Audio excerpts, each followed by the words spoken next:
Good morning, students. I hope you are all safe at home. In last class, we revised about the portions 8.1 and 8.2. Today, we are going to see about this chapter, Applied Statistics. In this chapter, we are going to see about the time series as well as about the need for studying time series, uses of time series, and what is the meaning of seasonal index, and also about irregular variation. Okay, so now we are going to see about the exercise 9.1. Okay, define time series. So when quantity data are arranged in the order of occurrence, the resulting series is called the time series. That is the data, that is the quantity data are arranged in the order of occurrence, means it is in ascending order or sometimes in descending orders. So that is called, the resulting series is called as time series. Okay, this is the concept regarding a time series. So what is the need for time series? Here some important objectives for the time series in order to find the time series is identify the variation and try to eliminate the variation, and also helps us to estimate the future values. In order to estimate the future value, as well as if any variation is occurred, in such a case we eliminate those variances. Okay, then some of the uses of time series are given here. It helps in analysis of the past behavior, that is we know about the past, as well as it helps the forecasting the future plans, and also the evolution of current achievement. Okay, so it is used for past, future, and as well as current achievement. It helps in making comparative studies between one time of period, that is past last year to current year or future year, like that it is we can compare here. Okay, then some of the components of time series are secular trend, seasonal variation, cyclic variation, and irregular variation. These are the some components, that is the methods we are using here in order to find the time series. That is, okay, so here what is meant by defined secular trends? The tendency of time series is to increase or decrease or stagnates, that is there is no change during a long period of time, is called secular trends. Okay, so in cricket also you are seeing the graph. Okay, it goes on according to the run rate. Sometimes it decrease, sometimes it increase, sometimes it is in stagnates. So according those tendency of the time series increase or decrease or stagnates during a long period of time is considered as a secular trend. Okay, then next about seasonal variation. Here the tendency movement of due to nature. Okay, it is due to nature that repeat themselves, which repeat themselves periodically in every season. For example, we say it as a rainy season. Okay, so in each and every years we come across some storms in raining seasons. Okay, so these variations repeat themselves in less than 1 year time, so it is measured in an interval of time. Okay, so in seasonal variation may be influenced by natural force, social custom, sometimes by way of tradition. Okay, then next one is cyclic variation. It is not necessarily uniformly periodic in nature. This may or may not exactly similar pattern after equal intervals of times. Generally, one cyclic period ranges from 7 to 9 years. Okay, it is not about within 1 year. So there is no hard and fast rule in the fixation of years for a cyclic period. Next, we are going to see about the sums related to this exercise. Before going to see the sums, we come across some formulas. Okay, so the straight line trend is represented by y equal to a plus x, and the constant a and b are constant. Okay, the next equation is solving the following two normal equations. There are two normal equations are, one is sigma y equal to n of a plus b of sigma x. Sigma is summation of x. Okay, summation of xy equal to a into summation of x plus b into sigma x square, where n is the number of years given in the data. Now we are substituting the value of a and b and get the line for best fit. Okay, this is the way we are, that is we are using these three equations in this chapter. Okay, then state the two normal equation, again the same things. Then state the different methods measured in trend, that is freehand or graphic method, method of semi-average, method of moving average, method of least square. In this exercise we are going to see about these four methods. Okay, first we are going to see about the sums one by one. Okay, so here the 13th sum. Compute the average seasonal movement for the following series. Here the years are given 2002, 2003, 2004 and 2005 and 6, whereas quarterly production is first two, that is quarterly means it is 3 months. So first 3 months, then 3 to 4 to 6 months, then third quarter and fourth quarter. Okay, so using this I am finding the value of average seasonal movement. Okay, listen, average seasonal movement. First we are finding the average value by taking the data as it is, that is a column as well as the row, and taking the average of the first quarter.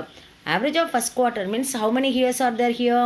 Nearly 6 years. Okay, 2002 to 2006, it is nearly 5 years. So add all those things, we are getting the total 18.6. so 18.6 is divided by 5, we are getting 3.72. that is the average of first quarter. Likewise, we are finding the average of second quarter by way of totaling that second quarter and divide it by 5, we are getting 4.6, 4.16. that is the average of second quarter. Likewise, we are finding the average of third quarter by dividing it by 5, it is 3.76. average of fourth quarter is 4.16. okay, very simple to attend the sums like time series analysis. Okay, next we are going to see the 14th sum. The following figures relate to the profit of the commercial concern for 8 years. Okay, here the data are given like a horizontal, we are writing it as a vertical manner in order to find the values, find the trend of the profits by the method of 3 years moving average. Listen here, it is not an average method, it is 3 year moving average. In 3 years moving average, we write the year as well as profit in a vertical and find the 3 years, that is 3 years profit. For example, 86, 87, 88 profit are added. 15,420 plus 15,470 plus 15,520. We are getting 46,410. It is given in the middle of the year, that is 86 to 88. The 87 is the middle year. Okay, so we write in the middle of the year, 3 yearly moving average total is 46,410 by adding the first 3 years, that is 14,420, 15,420, 15,470, 15,520. we are getting 46,410. Likewise, after that we are taking the year 87, 88 and 89, omit the 86. Okay, so add 87, 88 and 89, we are getting the total 52,010. then 88, 89, 90's profit are added, like for example 15,520, 21,020 and 26,500, we are getting 63,040. Likewise, we are omit 1 year and add the remaining 3 years, we get the 3 year moving total. After attending these 3 years, we divide it by 3 because it is a 3 year moving average. In order to find the average, it is a 3 year moving total. So in order to find the 3 yearly moving average, I am dividing it by 3. Okay, so after dividing it by 3, you are getting the answer like this: 15,470, 17,336, 21,013 and 26,490, 31,350 and 34,150. Okay, this is the way you do the sum. Very very simple sum. First you add the 3 years profit, after that divide it by 3. Okay, moving average means you may go one by one. Okay, first take the first 3 year, next take the second year, third year and fourth year, after that third year, fourth year, fifth year, after that fourth year, fifth year, sixth year, after that fifth year, sixth year, seventh year. So you leave 1 year and add the remaining 3 years profit, after that divide it by 3, you are getting the 3 years moving average. Okay, now next, find the trend of the production by the method of 5 years moving period. Here also we are doing the same method, but we are adding by 5 years. First add 5 years production, that is 1979 production, 80, 81, 82, 83 production, you are getting 619. After that add 80, 81, 82, 83, 84 production, then goes to like this, you may go one by one. Okay, for getting the value like this, then divide it by 5 because it is a 5 year moving average. Okay, that's all. Okay, so moving average means it is very very simple to get the answer. Now we are going to see the next sum. but it is a freehand method. Okay, trend value by the method of freehand. The following table gives the number of small scale units registered with the Directorate of Industries between 1985 to 1991. Show the growth of the trend line by the freehand method. Okay, so here the years are 1985 and 1986, 1987, 88, 89, 90, 91 and 92. Okay, write the years and as well as the number of units like this. Okay, so here is 1985, it is 155. Production intensity is very next sum. Wait. So here they are asking that to find the trend value method. Okay. It is a freehand method. So you plot the values. That is for 1985 it is 10. For 1986 it is 22. For 1987 it is 36, like that. You plot the values in the graph. Okay. After that you find the trend line. Okay. So this is the way you do the sums. Okay. Then next one. The annual production of a commodity is given as below. Fit a straight line trend by the method of least square. This is the important method asked in 5-mark question. So here the years are given as well as production given, but they are asking fit a straight line trend by the method of least square. So we are using here some formulas here. First write the year as it is and production in tons, and the capital X is nothing but take the middle year. Here there are 7 years, so middle of the year is 1998. Okay, take the middle year as assumed mean. So X minus capital X equal to X minus 1988. For example, here small x represent 1995. So 1995 minus 1998 we are getting minus 3. Then 1996 minus 1998 we are getting minus 2. 1997 minus 1998 we are getting minus 1. 1988 minus 1998 means it is 0. So likewise we are finding the capital X value. After that, squaring this capital X, that is 3 square equal to 9 and 2 square equal to 4, you are taking the third column. So first find the capital X by way of subtracting the middle year from the X value and squaring the X, that is the fourth column. And fifth column is capital X into Y. Capital X is nothing but minus 3 minus 2, that is third column.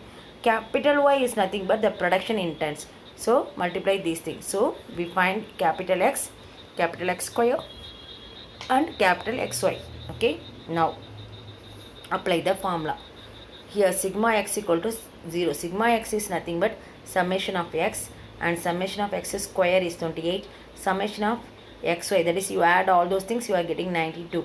Okay, write the sigma x equal to 0 and summation of a equal to summation of y by n. This is the formula for finding a. Here y is 1186 divided by n is 7 years. We are getting 169.428. And as well as b equal to sigma xy divided by sigma x square. We are getting 92 by 28.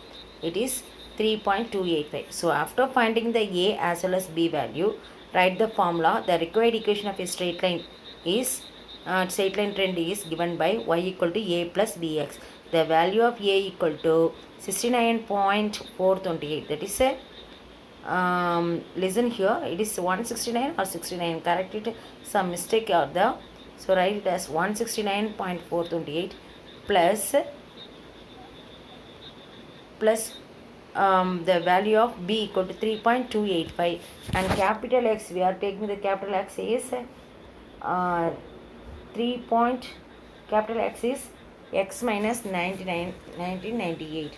Okay, then find the value of equation is y equal to 69.428 plus 3.285 x into 1998. After that we find in the trend value. Okay, then next sum. Determine the equation of a straight line. Determine the equation of a straight line. The year is given 2000, 2001, 2002, 2003 and 2004. Okay. So compute the trend value for all the years from 2000 to 2004. Okay. So the trend values are, here it is given that year equal to 2000, 2001, 2003 up to 2004. Sales also given. Here the mid value is middle year is 2002. Therefore take capital X equal to x minus 2002 and find the value of x square as well as xy, and apply the formula a equal to sigma y by n and b equal to sigma xy by sigma x square. Okay, so this is if sigma x equal to 0, we apply this formula and finding the equation like this, y equal to a plus bx. Then we may find the trend value by giving the value of x equal to 2000, 2001, that is the year 2002, 2004, like that. Okay, then next one, the sales of a commodity, that is a 19th sum in tons, varied from January 2010 to 2010. 20 actually it is 10 to December 2010. Then year, month is given, the sales also given. Find trend line by the method of semi average. Semi average means we divide the year month into year into two equal parts, that is January to June, one average. We find the average for those things by dividing it by 6. Okay, and then from July to December we divide it by again 6 after the summation. So we are getting 2 points. So plot those 2 points in the graph and draw a line across it. Okay, you get the value of semi average method. The next one is use the method of method of monthly average to find the monthly indices for the commodity for year 2002, 3, 4. Here they are asking about monthly integers. So write the year. Okay, so January month, February, as well as likewise you write all the month one by one up to December. Okay, then find the grand average. For example, the monthly total is given as, for my January monthly you add the total, it is 53. February likewise you add up to December. Then monthly average means 53 divided by 3, that is 3 month. Okay, then 61 divided by 3, likewise you take the monthly average. And grand average is nothing but take the monthly average, that is summation of the monthly average divided by the number of months, that is 12 months. Okay, this is the way you find the value of monthly average, it is 17.3. After that seasonal trend, that is for January is, that is monthly average divided by grand average into 100. Likewise you find up to January, February, March, April, up to December. Okay, so this is the way you are doing the sum for monthly averages. Then calculate the seasonal indices from the following data. Calculate the seasonal indices from the following data using the average from the following data using the average method. Here years are given and the quarterly, second quarter, third quarter and fourth quarters are given. Okay, so first find out the total of each quarter and finding the average of each quarter by way of dividing it by how many years are there here, 5 years. So if I divide it by 5, you are getting 74.4, 71.6, 72.4, 72.8. Okay, after dividing it, divide it by 4, after the summation divided by 4, you are getting 72.8. Then seasonal index for first quarter is, average of first quarter is 74.4 divided by grand average, that is 72.8 into 100. So for 4 quarters you have to find the seasonal index. Okay, then next one is the table shows the number of salesmen working for a certain concern and use the method of least square, fit a straight line and estimate the number of salesmen in 1997. So here also we are finding capital X and x square as well as xy, because here summation of x equal to 0 and a equal to sigma y by n, and value of a equal to here 244 divided by 5, it is 48.8, and value of b equal to sigma xy by sigma x square, it is 20 by 10, it is 2. And the required equation of the straight line trend is given by y equal to a plus bx. Okay, then substitute the value of x, that is each and every year we are finding the salesman, number of salesmen in each and every year. Okay, so this is the way you do the all the sums in this exercise. Okay, practice well, don't waste your time. For your term exam all the portions are included. Prepare well for your December monthly test also. Okay, submit your assignment on current time. Thank you, students.